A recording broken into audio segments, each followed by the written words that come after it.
What's up, y'all? It's your boy Jake, back at you with another episode of Talking to Myself. Talking to Myself is a series where I talk to myself about things that I've gone through, things that I've learned, while sprinkling in some things along the way that are not so sad. If you like that or you like me, please like, comment, subscribe, and share with a friend, because when we reach 100 subs, I'm going to be giving away a $100 Visa gift card on this channel. And with that, let's get right into the video. Alright guys, well as you can tell, I've got my jersey on this week. I think I had a state jersey on last week, but this one's NFL. Football season is back, baby. I'm not gonna lie to y'all. I haven't really been watching football since Drew Brees was the quarterback of the New Orleans Saints. I grew up in South Mississippi, so I'm a huge New Orleans Saints fan. My parents grew up during the Aints era of the Saints. I'm a lifelong Saints fan. And in 2019, during Drew Brees' last season, we were playing the Minnesota Vikings in the NFC Championship. And we were on the brink of winning the game. We were driving down the field. We were gonna win. Drew was gonna play in the Superdome for the Super Bowl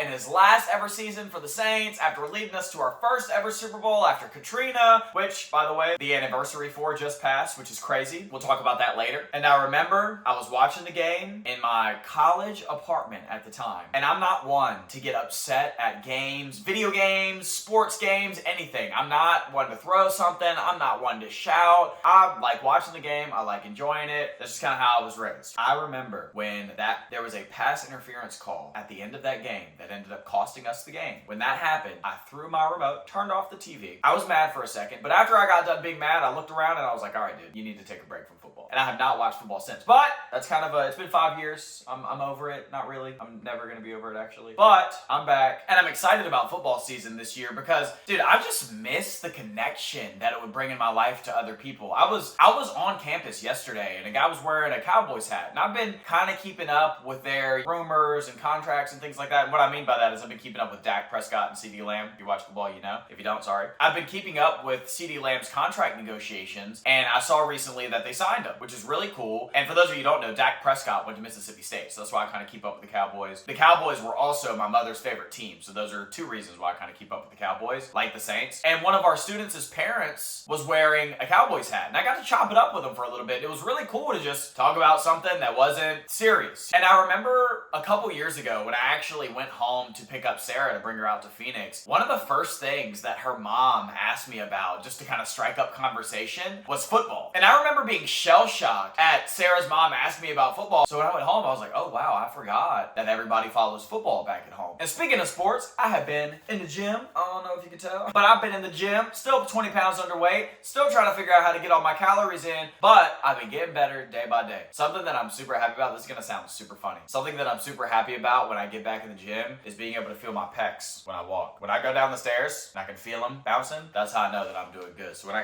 can feel them jiggling, that's how I know I'm gaining weight. So I've not gained a lot. I've not made a ton of progress, but I'm on the way. And in about 6 months or so, I'm willing to bet that I'm gonna have the 20 pounds on and I'm gonna look even better than I do right now. So that's it. Also though, dude, the food part has been so hard to figure out. I used to eat like an animal as a kid. Obviously, I used to be outside more. Obviously, I was a little bit more active. But man, I could down multiple pizzas, multiple hamburgers, multiple hot dogs, all in one sitting, and then 30 minutes later, do it all over again. I don't know what happened to young me's stomach. As I got older, it has shrunk and I've eaten less and less, and it has just been so hard to get back to a place where I'm eating 4 to 6 meals a day. But what I have realized in 2 meals that I've gotten down finally for these 4 to 6 meals that is spaghetti. I love me some sketty, some saschetti. I love me some spaghetti and garlic bread. I'll eat. It's kind of like, you know how people talk about French fries are really just vessels for sauce? I feel the same way about spaghetti and garlic bread. I feel like I could eat a pound of garlic bread, but I have to have spaghetti with the garlic bread. I love spaghetti. I love eating it with garlic bread. And so now I'm at a place where I've got 3 of 6 to 7 meals, which I'm stoked about. I love that I'm figuring some of it out because it is really hard. And a lot of it is just gonna have to be stuff that I prepare. Before Sarah got here, I was meal prepping a lot. I'm gonna have to get back to a lot of that meal prepping, freezing foods, having ready-made foods, things like that. Just because between making content and working a job, I hardly have time to eat, much less to prepare the food that I eat. So I'm excited to continue being in the gym and also figure out the food part of things. And I actually got called out at the barber the other day. I don't know if y'all can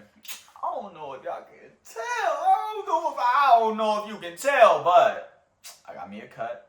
This week? Yeah, this week. And I love my barbershop. It's like church damn near going over there. I love going to my barbershop. My barber, I always tell people when they ask who she is to me, I always tell them that she's a spiritual coach to me. She really is. I love my barber China. She's got a shop out here called Boneyard Hair Salon, and I love her. Love it. Shout out you, China. I'm sure you're gonna see this. I love you. Thank you. China got me right. While China was getting me right, bro, a native woman walked in there. And at first she wasn't really worried about us. At first, you know, it's a black barbershop, you know, so not everybody who comes in there is super comfortable in there. Bro, she comes in there, she don't care about what me and China are talking about. The only people in there, just me and China. She don't care what me and China are talking about. She don't care what's going on in there. She don't care if she's supposed to be in there. She don't care about nothing. She comes in there, bro. She sits down in the waiting chair, says hello, whatever, sits and waits her turn. She, without even asking, goes and finds an empty salon chair so that she can see the movie a little bit better. And I'm talking, she kicks her feet up and starts cackling at the movie, bro. It was like 10-15 minutes before we even started talking to her, just because she walked in that place like she owned it, kicked her feet up on one of the chairs, was like, I'm gonna watch a movie while I'm waiting for my hair to get cut. And it was kind of hard, not gonna lie. It was kind of hard. But once we finally started talking to her, she finally stopped watching the movie for a little bit. Bro, she started telling me that she was Ojibwe. So that's a sect of natives out here in Arizona. And she started telling me that she was Ojibwe, and she started talking with China because China is super into civilizations, is the best way I would say it. She's super into like Sumerian civilizations, ancient Kemet. We talk a lot about those different things. That's why I say what I do about her being a spiritual coach, because a lot of what we discuss is about the spirit of life, is the best way I can put it. And she starts telling us about, you know, the Ojibwe people and some of their customs and some of their beliefs and those different things. And China and I are just listening because we're really enamored with those types of topics. And so we're listening to her. And after a certain point, she starts telling us about some of the things that she's doing, her place and her tribe, some pictures of what she's done, some of her garments, some of the things that she makes. And she's swiping through her photos on her phone, and she comes across one of her. And when she comes across the one of her, she's not looking at the camera. And she tells us, as she's showing us this picture of her, that she purposefully doesn't look at the camera when she's taking photos because it sucks your soul out of you. If you look at the camera, it is not good for your soul, says this woman and the Ojibwe people. And so I asked her, because you guys know this, everybody who knows me knows this, I've always loved the camera. And I've gone through flights of insecurity and flights of security, and right now I feel pretty damn secure. We're all humans, we're all insecure in some ways, but I've been feeling pretty secure. And the reason why I even say that is because a lot of the feedback I'm getting from people around me is, yo man, why do you walk with your chest so high? Why do you walk with your chin so high? Not only do I feel confident, but I feel like other people can see my confidence. So I asked this woman, well, what does it mean if I like the camera? Because I've always liked the camera. And she comes up to me, this old woman, bro, she's in her 50s, 60s, right? She comes up to me, she leans in close. I'm getting my hair cut. This lady doesn't know me from Adam. She leans in and she goes, that just means you got a little insecurity in you, honey, that you need to get figured out. Okay, God, what the fuck? What is going on? What are we... Thank you, but like what? So I pushed back on her a little bit because I know as a human that I foster a little bit of insecurity, but one of my biggest strengths I know is my security in myself. One of the people who actually have told me that is China. One of the first times that I walked into her barbershop, she asked me where I was from because she was like, people from around here do not walk with their chests and their chins as high as you do. So I know you're from somewhere different. Where are you from? And so I told this woman that, and she said, listen, honey, I'm not here to say that you're insecure. I actually don't believe that you're insecure, but you have some type of insecurity in you. Maybe it's not related to yourself. Maybe it's related to your decision. And she looks at me. She comes in close again. And she goes, yeah, it's related to your decisions. You're not insecure. Sometimes you make decisions quickly, right? And I was like, yeah. And she was like, and sometimes when you make decisions quickly, you don't think them all the way through. And I was like, right. And so sometimes when you do that, you're not sure if it was the right decision. And I sat and thought for a second. And I was like, wow, you're right. She goes, I know. And she keeps looking at me. And she goes, and you eat like a bird. And I was like, all right, here we go. I'm skinny. Okay, you can tell I'm skinny. She's like, no, you eat. She was like, you eat like a bird. And she was like, you also act like a bird. And y'all know me. This is what she does. She goes, she was like, you're like this. She goes, you're like this. You dance around like this. And you're like this. That's what she does, right like that. And I'm sitting here watching this woman dancing around act like me. She just met me for the first time, telling me that not only do I act like a bird, but I eat like a bird. She's like, let me guess. When you eat. But otherwise, you just chirping and chirping and chirping. That's what she was doing. Chirping and chirping and chirping. And I'm like, all right, you God reader, what's going on? She keeps going. She tells me that. She's like, I know I'm right. You don't have to confirm. And she keeps looking at me. She goes, and you kind of like dogs, but you don't care for them much, which is true. I like dogs. I have had a couple dogs, but I don't have a huge love for dogs. And she keeps looking and she goes, and you really like cats. cats, but you don't really care about them that much either. I was like, yeah, true, because I love my cat, but I don't really. If I didn't have one, I probably wouldn't have one. And she keeps looking at me and she goes, there's something else about you that's related to a bird that I can't figure out, but we'll figure it out before I leave. And so time passes, and we're off on different conversations at this point, and we start talking about spirit animals. And she starts telling us about ways to split the clouds with a knife and different spirit animals and the ways that you can use them for different nature-related purposes and the ways that you're connected to the earth through your spirit animal. And just again, customs, traditions, and meanings behind customs and traditions. She starts explaining to us that if we see hawks, it's a sign of good. And that if we see them, we should thank them and say hello to them. And I told her that every time I see hawks right now, I don't know a ton about birds. I don't bird watch a ton, but I know a hawk when I see one. And so when I see them, Sarah and I will point them out in the sky. And before I met this woman, we always like wave at them and say hello and point them out. This woman, when I told her that I do that, she looks at me again. She's getting her hair cut at this point.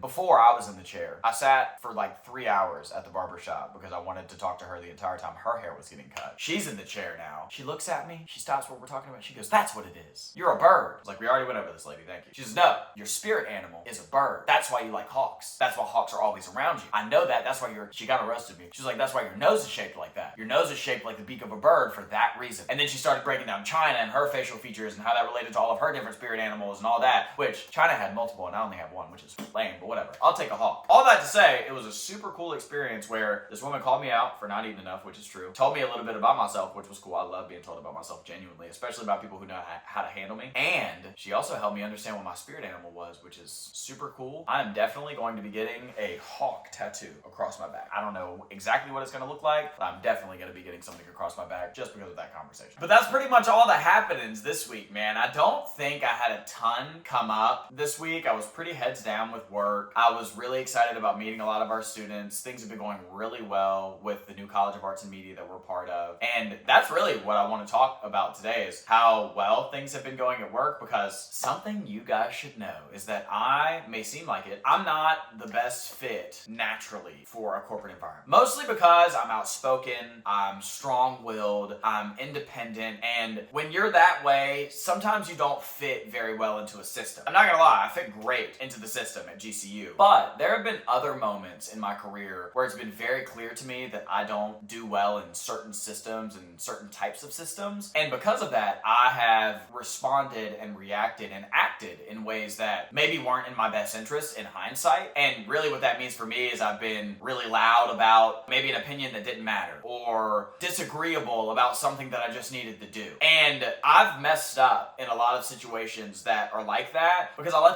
my emotions get the best of me. And it's really because I like to honor my emotions and sometimes I shouldn't. I've learned to discern times when I should honor my emotions and when I shouldn't honor my emotions. And since being at GCU, there have been a lot of tests, I would say, for my growth. And before, when I would get tested, I would blow up. I would hit the red button, is what I would always say. I always hit the red button. I'd quit the job. I'd break up with the girl. I would tell everybody they're ugly and cuss them out to their faces. I mean, I am normally, when my emotions get involved, pretty unpredictable. But I've grown a lot in my life, but especially since my time at GCU starting in 2021. And in a lot, I wouldn't even say a lot, in every single one of the tests that I feel like I've had for myself while I've been at GCU, I've passed with flying colors. I have chosen at a lot of moments to be very collected and poised rather than emotional. And when I'm going through it, it doesn't always feel good to not respond emotionally. Even in everyday life, outside of work, sometimes when people try me and I don't respond to them, sometimes I wonder, like, man, should I have let that guy talk that way to me? Or should I have let that woman look at me like that? You know, should I have allowed that thing to happen to me? And then once a couple months have passed and I look back at that situation and I am grateful that I didn't give it any energy, or I'm grateful that I didn't cause myself any issues because I chose to give it some energy, I realize how valuable it is that I've learned how to control my emotions. And recently, especially in work, I have done a great job. I know that, of managing my own emotions, because before, again, I'm just a hit the red button, eject type of person. And there have just been so many moments up until recently that I've just been challenged and tested by the world. Not just with work, but also outside of work. And Sarah is probably the only person who really understands this, because she's with me when I'm making these decisions. I have chosen at every step of the way, when I've gotten tested by people around me, to just be the bigger person, to swallow my emotions, swallow my pride, be the bigger man, and just move on. And now that not only am I in this place at work with the College of Arts and Media, but I'm also now in this place in life where I have a lot more peace around than I had maybe when I was 17, 18 years old. I can see the different ways that controlling my emotions has benefited me, because I'm now in a place where I don't give those things energy, and I can see immediately how those things positively affect me when I don't give it energy. For example, I'll give you one that's not work related. I was at Sprouts the other day with Sarah, and we go to Sprouts for their little $5 sandwiches or whatever Sarah gets over there. And we went the other day, and there was two people at the deli. One of them was bagging rotisserie chicken, which was kind of cool to see. And the other one was just off in the back. We didn't even see her. We sat there for a couple minutes waiting for our sandwiches, or waiting for somebody to acknowledge that we were there. Didn't say anything, didn't do anything, just stood there waiting. She calls out from the back like, hey, hang on, we'll be there in a second. We wait. We're not doing anything, acting anyway, we're just waiting. She comes out of the back and meets us with rudeness, is what I will call it. She comes out of the back and she's just, sorry guys, there's only two of us and we're working hard here and we're just doing our best and blah, blah, blah, blah, blah, blah. And after she gets all of it out, I kind of look at Sarah and she looks back at me like, what just happened? And before she helps us, she's like, I gotta help somebody else real quick. Just give me a second. And I'm like, okay, what? Did I say something?